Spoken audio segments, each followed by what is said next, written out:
In her own words, she is Angela. Angela. And whereas we will be saying that Angela, something like that. Huh? Whereas she will she will utter her name as Angela.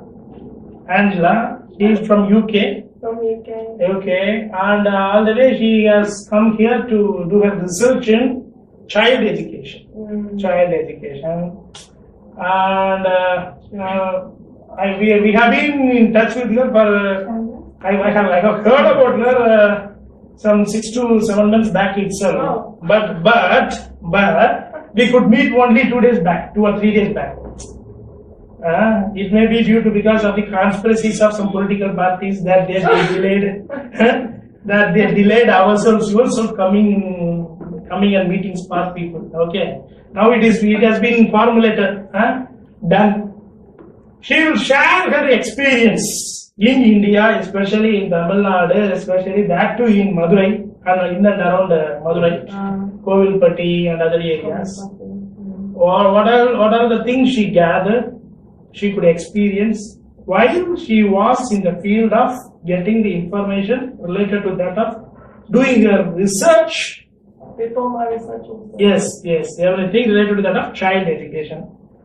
She will be sharing her experience in your own dynamic English. You people have to comprehend. And if you have any questions, we shall. Just on that, we shall proceed. Okay? Yes. And at the same time, these people come from some diversified educational background, social background, intellectual background, but all have come here to prepare for competitive examination to get themselves placed in the Tamil Nadu government service. This is a small introduction about that. Okay? You shall proceed. Okay. So I first came to India in 2011. No, 2010. 2010. Because I had a feeling I'm very interested in some development issues, especially children and their education. So I was looking for some voluntary placement, and I found one organization called SIDA. I don't know if you know SIDA. It's nearby here, Center of Education, Development, Action and Research.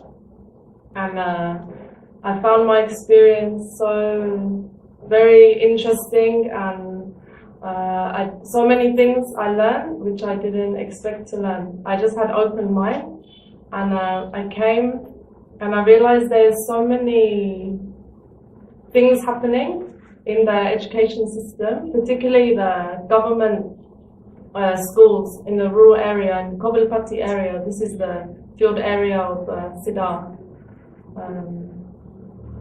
Children are not speaking very freely in the classroom. Teachers have so much authority in the classroom.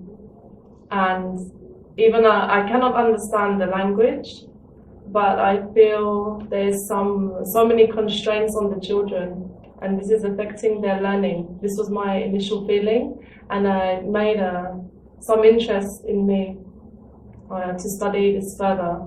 As a volunteer, it was really nice because I had so much freedom.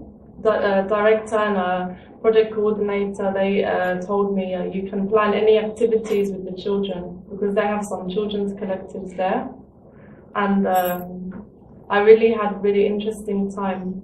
I did some role plays with the children, all about what is their values of education, how they feel a good teacher should be, how what is an example of some bad experiences and good experiences in the school, and this is presented through some role plays.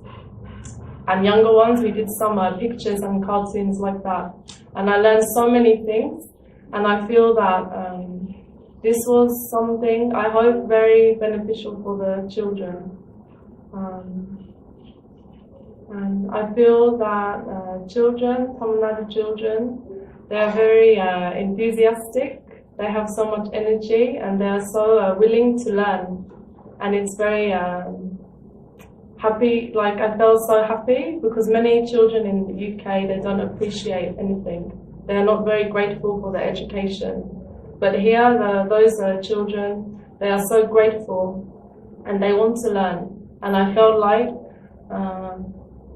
it's very sad because the school is not giving them enough opportunity to learn in their capacity. They're not fulfilling their potential. So anyway, so then I decided I wanted to study one master's about this education and international development, and I decided to return to India and do some research about this. And still I am so interested in learning new things. And now government is trying to change this system. I don't know if you know, they have this new active learning methodology. Active learning methodology. And for the younger ones, activity-based learning in all government schools. But actually, this thing seems like it's not very successful. It's very difficult to explain all the reasons why now, but I think that this is something very important for India's future, for the education of our children, and how I don't know how to say. Okay. Yeah, I'm just saying this is something I'm very passionate about, and I hope you can reflect like what is the meaning of education like for you? Why is it important? It's about some self-development now and getting further in your life. That's how I feel. But I look at the children and the schools, and there's some different thing going on. Only for some marks, only for some official papers like that. So this is my experience. I think I said enough, so I'll stop.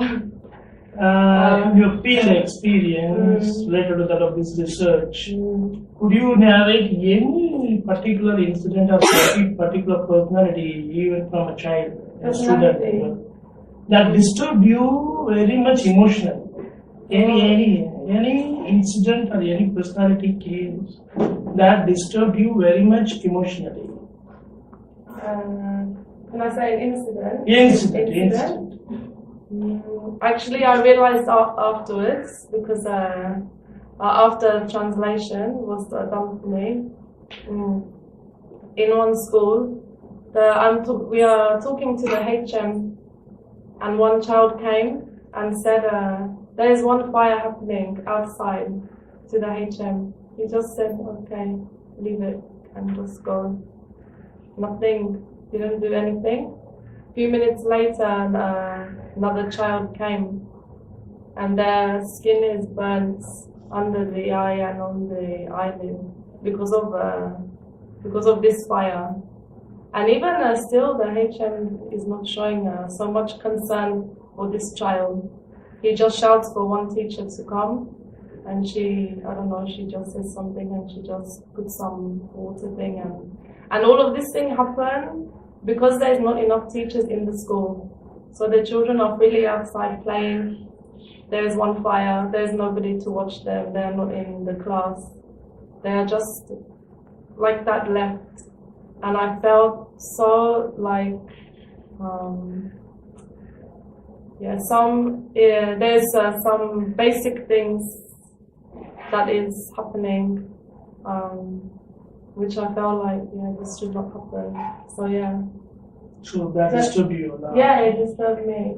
Well, I didn't know at the time what happened, because I didn't, only afterwards, when the site translated for me what happened.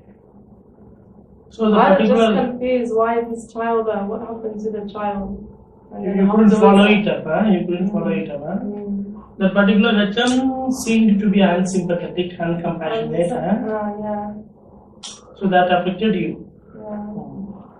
No, actually, first time I came to India, when I saw this teacher beating all of the children, I actually left and I was crying. Because I was really shocked. So the very sight of that made you to cry? Yeah. In the first month, the first time I came, I was really shocked. It was a shock to you. And it is normal here. Yeah. As that. But it was because she did very fiercely. It was not very light. So you know one thing. She was Many teachers. Her face is very, and I was like, wow, I'm here and you're doing this thing. How are you when I'm not here? What happened when I'm not there? You little children. Yeah, no. I was really upset because I was trying to talk to her, and the whole time she spent abusing the children. She couldn't talk to me. She's just shouting and beating and shouting at the children. See, and I became really upset and I left. Out of fear on seeing you, in order to escape from the conversation with you, she might have expressed her superiority by means of maybe the reason. See, many teachers here, they express the knowledge of a skill through games. I'll give you just 3 to 5 minutes. With that, we will be concluding the session. And you can ask any question which should elicit some good response from Angela. Any question? The difference between our education system in Tamil Nadu and the UK. The way the teacher is teaching is a very different way. I feel here in Tamil Nadu, well, I only went to some rural schools, so I'm not speaking for all of the schools. The teachers have this authority thing. This is the main thing.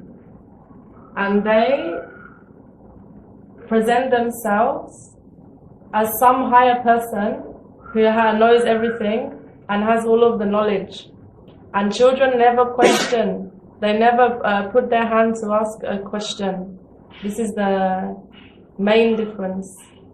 In the UK, teacher is not speaking so long teacher is not speaking more than 10 minutes to bore the children. It's very, I was thinking it's so boring sometimes for the children here.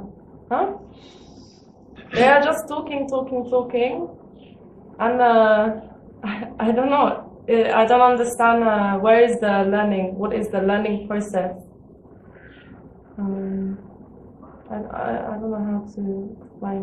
Yeah, it just seems to be very one way. Here is very one way. Teacher says, children write something, look at the book and write something, that's all. In UK it's more like interactive. Everyone is encouraged to say like their own opinion. If it's one topic, there's different groups. Each group will say, this is what I think, this is what I think, this is what I think. Especially when you are older, when you're above 10 years old, there is some encouragement now to have some analytical thinking and to say something. But in India, this is not happening. Uncommon. I never saw that. But okay, the children are more respectful for the teacher. Sometimes in UK there is not enough respect. But I think there's some middle ground.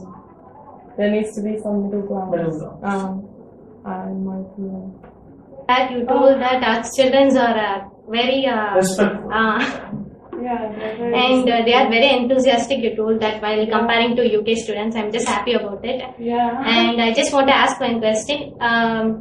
What do you feel that what is India and how it is? Suppose anyone asks you what is India and how do you feel about India means what you will tell? Generally. Generally. Yeah, the people are so friendly and warm. Everyone, if you go to someone's home, you don't know them, they will still give you tea or coffee, some snacks, even they will give you one meal. This is my experience. They don't ask you, they just give it. And you have to take. But in a good way, in UK it's not like that. Of course you go to someone's home, they will give you, but they will ask you like, do you want tea, do you want coffee, do you want, but here they just give. So this is a big difference. You don't have chance to say no, so that's one difference I noticed. but it's a good difference. I Do like you like it. Indian It's foods? nice. I like Indian foods. What is your favorite? I like biryani. It's good. Thanks to Mr. Syed. Any kind of chicken. Huh? Any kind of chicken. Chicken, yeah. Any chicken. Chicken. Yeah. Any chicken gravy, any chicken 65, chicken biryani. Yeah, actually, I'm happy to see you such a nice person like Okay, you. thanks. So, why you particularly take Indian education for your research? Oh, You particularly take. So, lot of country. Yeah. Came from Europe. Yeah, UK. Yeah. UK. So, why Why you you choose? particularly Indian education system? When Special I, reason? what happened when I was choosing my volunteer placement first, I was open to any country, and actually I met someone in UK who's working in the same place as my mom. He's Indian from Madurai, and he knows actually he's the son of the director in SIDA, in the organization, and he told me about that organization, and I became so interested.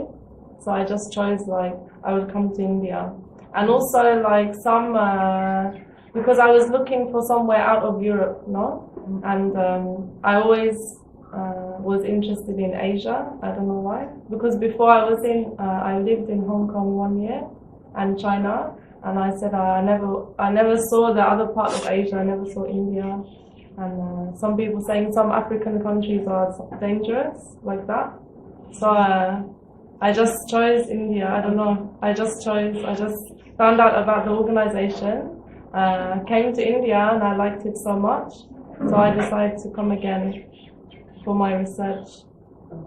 Yeah, I never had like bad experience. Yeah, some difficulties I had at first. But I can't say, I never felt unsafe, I never felt some threatening thing. Always I felt generally comfortable. So this is the reason I wanted to come back. Yeah, so I wanted to come back. Yeah. Hello, Hi. I'm Ram Kumar. Hi. Shall I ask you? Yeah. Have you seen any improvement in our education system when you compare to first time in India? No. No. I don't know, I cannot make comment like for all the schools everywhere in Tamil Nadu, or matriculation schools, I don't know, because I only went to government schools in the rural area. For me, it seems same. They put this active learning methodology. Same thing is happening. Maybe the children are a bit more happier in the class at times because they can draw this mind map. This active learning asks them to do this mind map, and they like drawing the pictures with taking some words from the book instead of just reading and writing. So I can say maybe there's sometimes the children are a bit happier, a bit more satisfied, but I don't think the teachers have improved. This is what I think. This is my honest answer. But in terms of, okay, you guys are gone to university now, so I think that I am right in saying more and more people are having the opportunity to go to college, university. So this is one big improvement, and more people are getting qualifications. So of course, there's some positive things. More people are taking their degree than before. So some positive thing is definitely happening, but this is not my area. I don't know. After 14, 15 years old, I never went to any educational college or any place like that. So yeah. Racism there at England, and casteism here at India. Have you ever observed these two things? And what is the commonality? And what is your view about the racism and or this casteism here?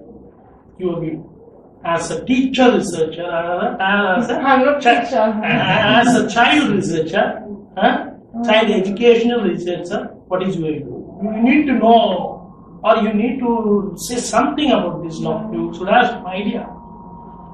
Yeah.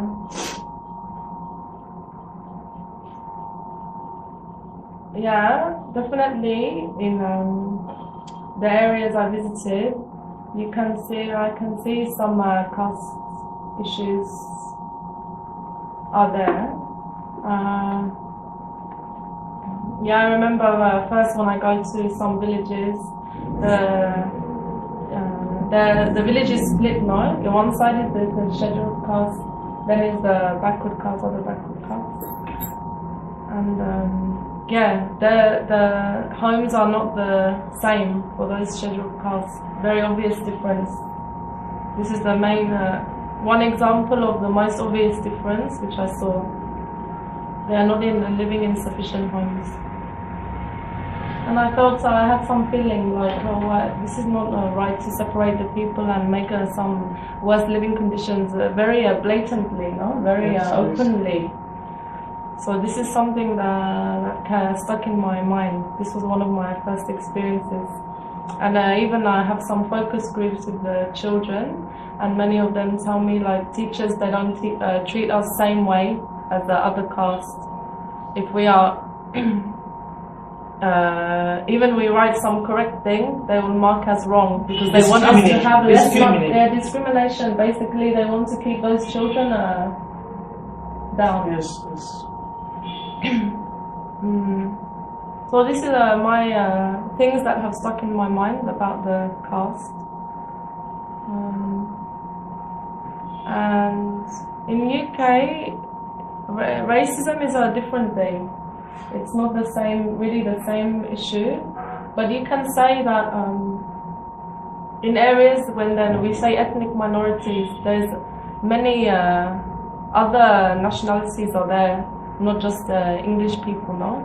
There's many Indians actually. There's many from Caribbean, Africa, and Eastern Europeans like that. And you can say that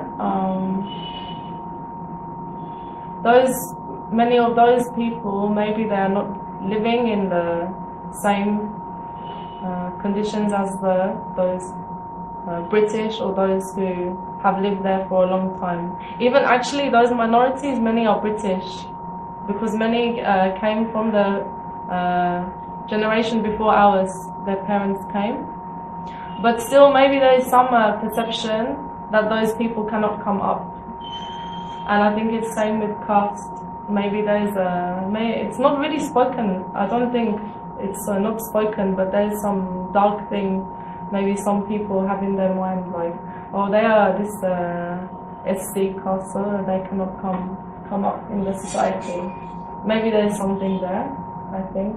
And in UK, there's some perceptions like that happening. And there's some riots and some violent outbursts in UK, same like in India. There's some different, young Indian boys in UK and young boys from Africa, or young men I should say, they are fighting each other because there is like one power thing, who is a stronger ethnic minority. So there's some different thing happening, some very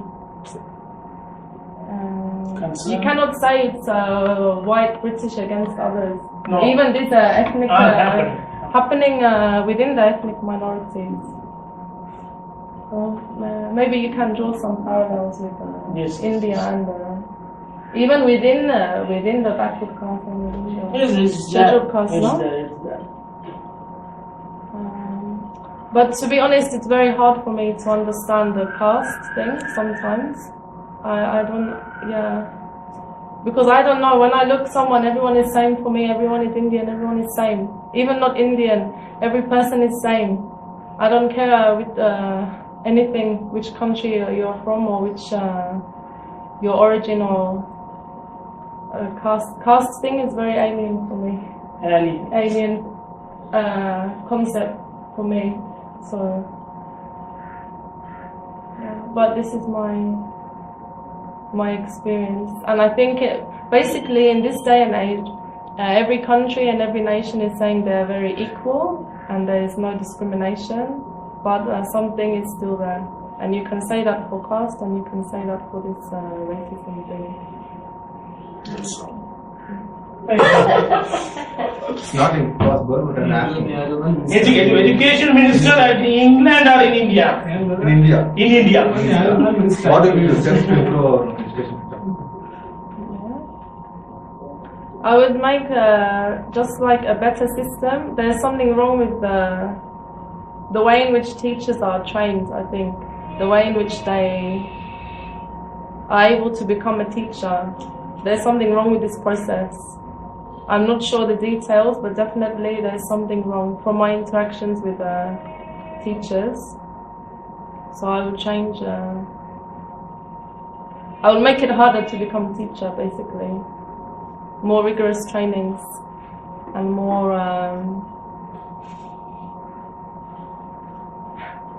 I think there's some conspiracies now and some briberies happening. Yeah, many people have told me that. This is very difficult, but this is something which needs to be eliminated. And teachers should not be appointed based on, okay, anyone can go because there's no teacher. No, it's not like that. It should be based on the ability to teach. This is something that is not exactly perfect, I think, here in India. But today becoming teacher is not an easy way because they are also collecting exams. Yeah, maybe. I'm not saying it's easy, but yeah, I don't know. I think, yeah, I don't know. Okay. To get the present youths energized or motivated. Any formula to get themselves energized or motivated, or what shall be the nice criteria for youths according to your perception? It need not be an advice. It shall be your, once again, it shall be your own perception. What shall be the very purpose of life for the youths? Oh, purpose of life.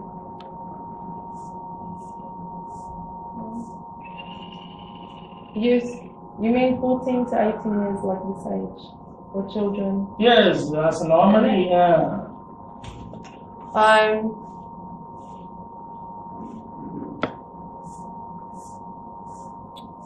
I think